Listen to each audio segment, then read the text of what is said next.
Déjà, moi je vous dis, Apple Lens et Apple Goggles, j'y crois pas du tout. Parce que Apple Goggles, c'est trop près de Google.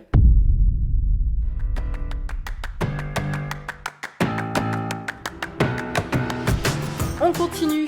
On continue, cette fois-ci on va prendre des nouvelles du coup sur les rumeurs de ce fameux casque de réalité augmentée slash réalité virtuelle dont on entend parler depuis maintenant quelques années pour Apple. Voilà, alors qu'est-ce qui se passe? La première rumeur, c'est que certes le casque de réalité virtuelle et augmentée d'Apple serait 2 à 3 ans en avance sur ses concurrents, mais le problème avec ça, c'est que cette avancée a un coût ici, puisque du coup ça se paye au niveau de la finalisation du développement de l'appareil. En effet, a priori, d'après Mark Gurman de Bloomberg, alors un peu toutes les rumeurs là dont on va parler ce matin sur le casque de la réalité augmentée et virtuelle d'Apple sont liées à Mark Gurman de Bloomberg, qui est quand même généralement bien renseigné, mais encore une fois, c'est à prendre avec des pincettes, ça reste des rumeurs, hein, je préfère le rappeler.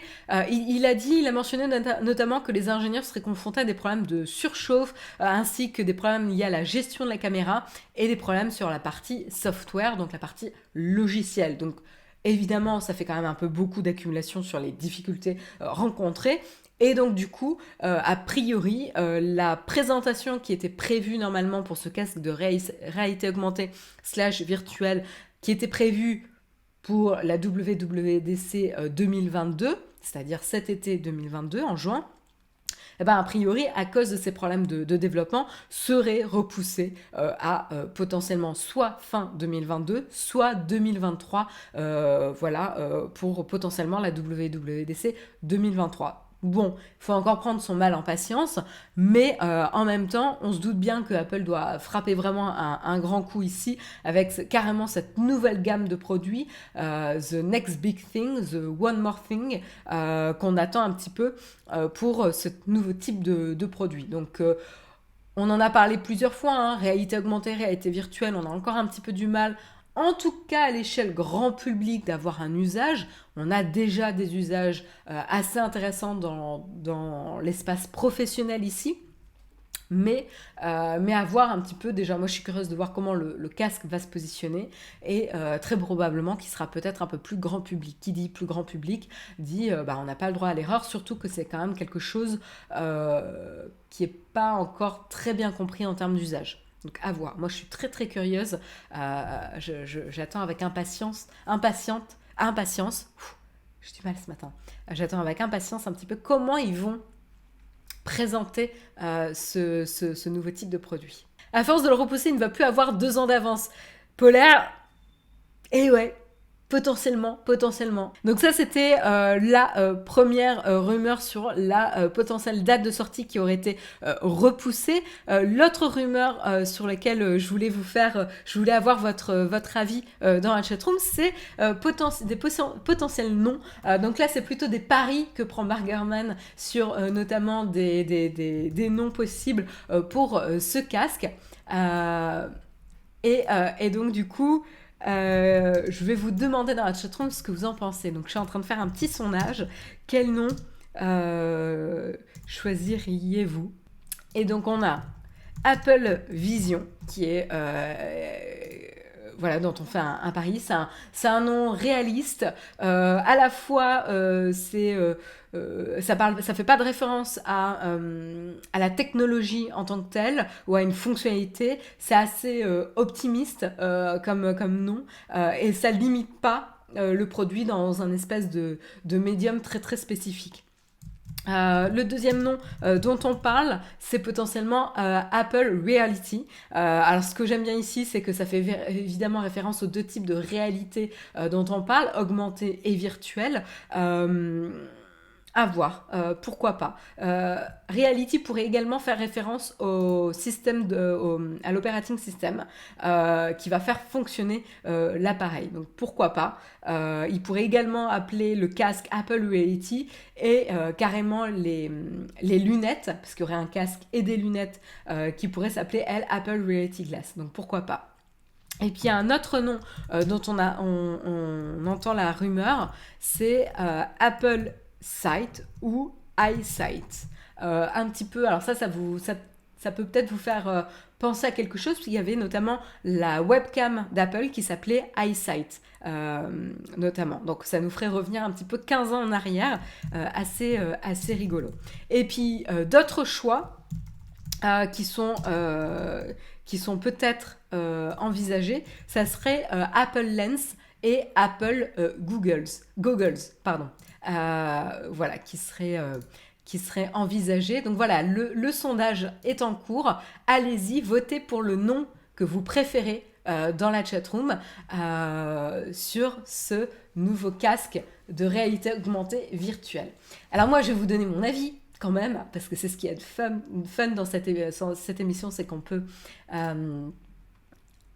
hop, j'ai voté. On peut aussi donner son avis. Déjà, moi, je vous dis, Apple Lens et Apple Goggles, j'y crois pas du tout.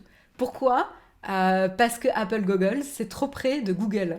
Ça paraît bête, hein, mais Apple Goggles, on dirait Apple Google. Hyper confusant, je trouve, pour les utilisateurs. Donc déjà, celui-là, pour moi, c'est celui qui a le moins de chance là-dessus. Apple Lens, j'y crois pas non plus, parce qu'en fait, il y a un Google Lens aussi. Après, vous allez me dire, mais est-ce que Apple va se limiter tout simplement parce que Google a déjà un produit qui s'appelle Lens? Peut-être pas. Alors, Google Lens, c'est une application, mais du coup, ça me fait penser qu'ils n'iraient pas vraiment dans cette direction. Apple Sight et iSight. iSight, je suis pas sûre. Pourquoi? Parce qu'on n'a plus... Alors dites-moi, hein, il y a Microsoft Lens qui existe aussi. Ouais, merci Laurent pour l'information. Je me souvenais même plus. Et il y a HoloLens, ouais. Il y a Microsoft HoloLens pour Apple Lens. Donc voilà, vous voyez. Donc voilà. Donc ouais, Apple iSight. Dites-moi dans la chatroom, est-ce qu'il y a encore des produits qui ont le i quelque chose? Vous allez me dire, il y a l'iMac. Mais je sais pas, je trouve qu'il y a un certain positionnement un peu rétro. C'est un peu compliqué en plus, je trouve, d'ajouter le I machin avant le mot. Et je trouve que sight, ça passe pas très très bien à l'international. Je trouve que c'est un mot un peu complexe. Voilà. Tu dis à un Français Apple iSight ou Apple Sight, ça dit quelque chose.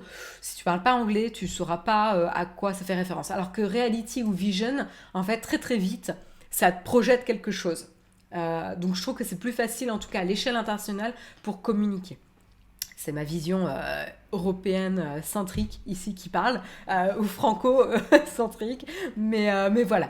Et donc du coup, d'après le petit sondage, vous avez voté, vous êtes plutôt pour Apple Vision, qui le remporte largement, puisque quand même 50% des votes sont pour Apple Vision. Ensuite, vous avez voté pour Apple Reality avec 18% des voix. Voilà. Ensuite, vous êtes plutôt pour Apple Sight, iSight quand même à 15%, pas si loin derrière Apple Reality. Et après, vous avez Apple Lens juste après Apple Sight, puisqu'à 14%. Et puis celui auquel vous le croyez moins, c'est Apple Goggles. Vous êtes un peu comme moi. C'est vrai, mais Apple Sight ou iSight, c'est assez stylé, nous dit Dragonflight. C'est vrai, c'est vrai, c'est vrai. Eric Tech qui nous dit Apple Vision Pro Max. Apple Glasses, Apple Vision. C'est vrai qu'on n'avait pas le Glasses. Mais ouais, pourquoi pas, pourquoi pas. Donc voilà, bah écoutez, on a pris le pari. On se donne rendez-vous évidemment quand le produit sortira pour débriefer et voir qui l'avait remporté dans la chatroom. Voilà pour en tout cas les petites rumeurs de noms. Et dernière rumeur dont je voulais discuter avec vous ce matin pour le casque, donc ce fameux casque de réalité augmentée et virtuelle d'Apple dont on parle et dont on entend parler depuis quelques années maintenant, c'est le prix. Évidemment, on parle de nom, on parle de date de lancement, mais on parle pas de prix. Où est-ce que se situerait ce fameux casque de réalité augmentée et virtuelle? Eh ben là, Mark Gurman, attention, il va faire des personnes pas très très contentes ici, il va fâcher un peu. Il anticipe un prix au-delà des $2000. Voilà, c'est dit.